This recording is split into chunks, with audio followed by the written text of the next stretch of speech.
Now, Paul and I, most of the time we agree in general at the haunts that we go to. Sometimes Paul might like something less than I, or I might like something less than Paul, or I might like a certain aspect and Paul likes a different aspect, and the ratings may be a little bit off, but generally if we both like it or both dislike it, we do. We either like it or dislike it together. It's very rare when we come across a haunt that we both dislike so intensely that we never want to go again. Yeah. We came across a haunt now that we've gone to several years in a row now. We're talking about Frankfort Jaycees. Frankfort Jaycees, yeah. So we haven't even gotten inside the haunt yet, so just to let you know. 2012 has to absolutely be the end. There's no question about it. Terrible. Two thumbs down, whatever. Not only would I not go again, I would never recommend anybody to go. Matter of fact, we recommend you avoid it. If you're thinking about going, do not go.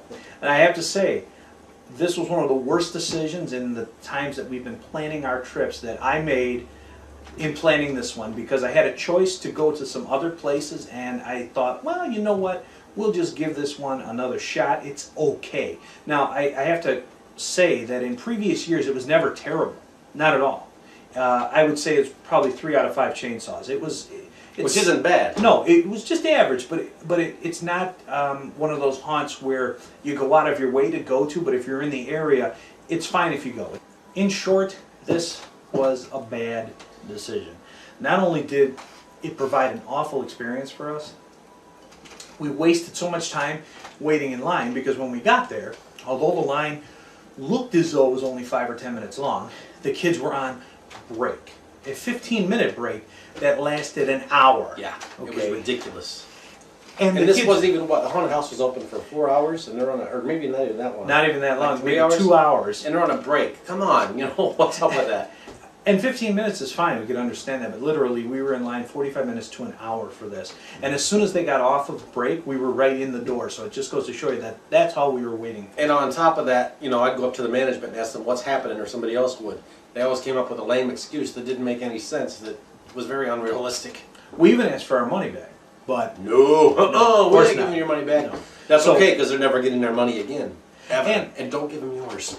And to top it off, a double whammy for me, because it was my suggestion, and Laura was with us that night, and she said, well, maybe we should skip that one. I wasn't crazy about it last year, and I said, you know what, if we go, I'll pay for you. So basically, not only did I pay for myself, I paid for her. She reluctantly agreed. $20 on that deal.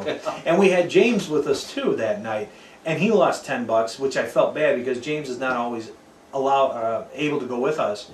And he was able to go with us that night, and he was really excited about what we were doing, and we got stuck in this line, and it was all a waste of money. It was a waste of money, and worse yet, we were unable to see other haunts that we knew were good because we spent too much time in this line. So that was a big mistake. Of course, I didn't know about the line aspect of it. Now, all that to say that had the haunt been good, the line time, the wait would have been a little bit less bothersome. A long wait time is one thing. If it's a long line, it's a good trip through.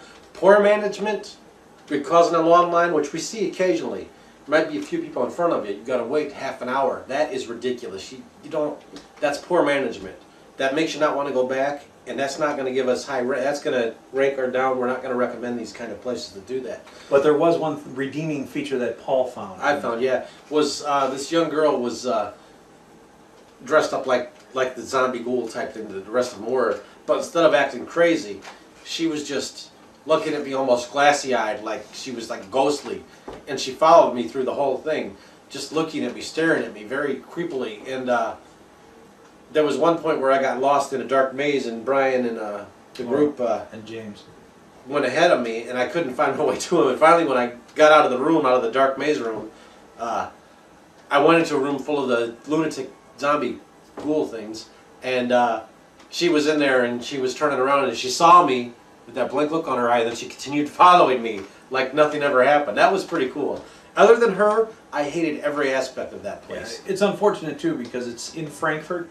It's in an area where it's easily accessible. It's very close to other home haunts and yards. All over the place. So you can easily fit it in an evening. It's a place where you actually, logistically, you're not going out of your way to do it if you're in the Frankfort area. You're not. So the haunt itself, as I mentioned, we've been going to the Frankfort Jaycees. I believe this is our 4th year in a row to the Frankfort Jaycees.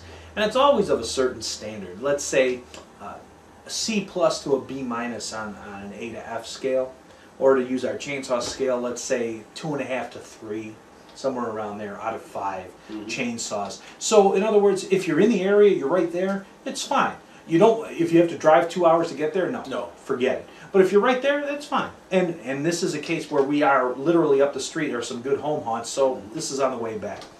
In any case, we stopped there, and this time, unequivocally, I think this is one of 2 0 out of 5. I believe I gave it a -1 on our on-spot review because everything worked against it. The management was unfriendly. The wait time was far too long for the people that were there. The theme of the haunt itself was a psychiatric ward, which on the face of it is okay, that's fine. But that was the theme through the entire haunt. It never varied. So you went from one room to the next, it was nothing but psychiatric ward with zombie patients, that's it. Same thing over and over, same delirium over and over. It's very boring. It was one of those haunts where you're in there, and the first few minutes you're in there, you're like, you're looking at your watch, you're ready to walk through, run through practically, you say, I want to get out of here. And we don't like to do that, particularly when we waited in line, we spent money to be there. We want to enjoy the time that we're there.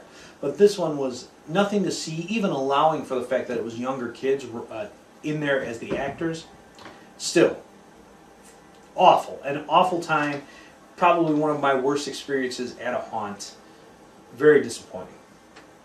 Yeah, it's bad. Bad stuff. Like I said, I don't care what they've done to change it to make it better. I don't want to go back to that ever. It's, you know, the management was so bad and everything about it was so bad. I have no desire to go back, and I have no desire to recommend that. Now, if we have previous reviews on that same haunt that are better, then you can see how it's gone downhill. You can see, yeah, you'll be able to track the record. It's unfortunate. It really is. Now, and I've had experiences, never that bad, but I have had experiences at more expensive haunts that are put on by professional haunters where it's certainly not worth the money, or maybe the type of haunt is just not that interesting, or there's a lot of empty space, whatever the case may be. This is none of those things. This is a local haunt put on by a fraternal organization, young kids, most likely volunteers to do that kind of thing, so you cut it a certain level of slack for that, but this was just not worth it. It was a waste, unfortunately.